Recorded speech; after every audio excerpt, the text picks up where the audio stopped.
History में शायद पहली बार ऐसा हुआ है कि किसी सैटेलाइट ने सूरज के एटमॉस्फेयर में दाखिल होने की जुर्रत की है।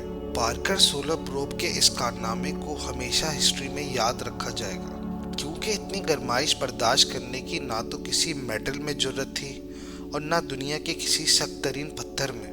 यकीनन फिर ये सवाल जहन में आता है कि आखिर पार्कर सोलर प्रोब इतनी गर्माइश में भी मेल्ट क्यों नहीं हुआ, और इतनी हजारों डिग्री टेम्परेचर में भी आखिर इसने कैसे सही तरह काम किया।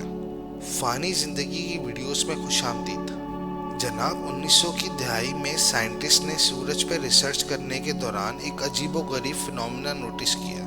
वो सूरज से निकलने वाली लाइट की वेवलेंथ और कलर से उसकी गर्माइश का अंदाजा लगा रहे थे। ये काम जमीन से बैठ के स्पेक्ट्रोग्राफ की मदद से किया जा रहा था। जो नतीजा साइंसदानों ने अकस किया उसने एक ऐसी मिस्ट्री खड़ी कर दी जिसको आज तक सुलझाया नहीं जा सका। उन्होंने क्या देखा कि सूरज की सरफेस का टेम्परेचर 5500 डिग्री सेल्सियस है।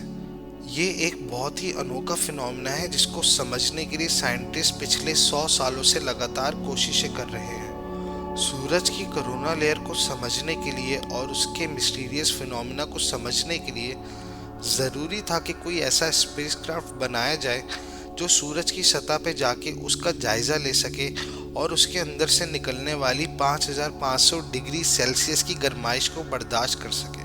मगर ये काम यकीनन आसान न था, क्योंकि सूरज की गर्माइश इतनी तेज़ है जिसका अंदाज़ा लगाना भी इंसान की अकल से बालातर है। पार्कर सोलर की डिज़ाइनिंग तो एक मसला था ही, मगर इसको सूरज तक पहुंचाना इससे भी बड़ा इम्तिहान था। सूरज जिसने हमारे सोलर सिस्टम के प्लैनेट्स को एक साथ जोड़ के रखा हुआ है, उस सूरज के करीब जाना इंतहाई मुश्किल है। सबसे पहले ये समझें कि अगर किसी स्पेसक्राफ्ट को अर्थ के ऑर्बिट से निकाल के वापस अर्थ पे लाना हो तो उसकी स्पीड कम करनी पड़ती है ताकि अर्थ की ग्रेविटी उस पर हावी हो सके।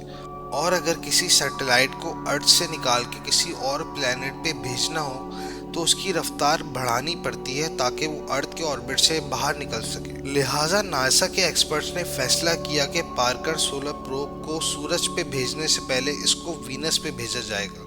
वीनस हमारे सोलर सिस्टम का दूसरा प्लैनेट है जिसकी ग्रेविटी को इस्तेमाल करके पार्कर प्रोब की स्पीड बढ़ाई जा सकती थी। लेकिन यहाँ एक मसला पेश आया कि वीनस चूंकि एक छोटा प्लैनेट है, लिहाजा इसकी ग्रेविटी भी कम थी।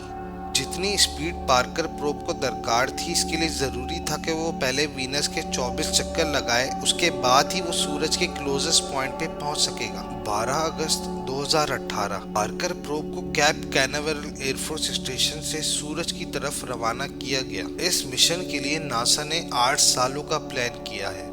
टोटल 8 सालों में पार्कर सोलर प्रोब सूरज पे 9000 घंटे रिसर्च कर पाएगा।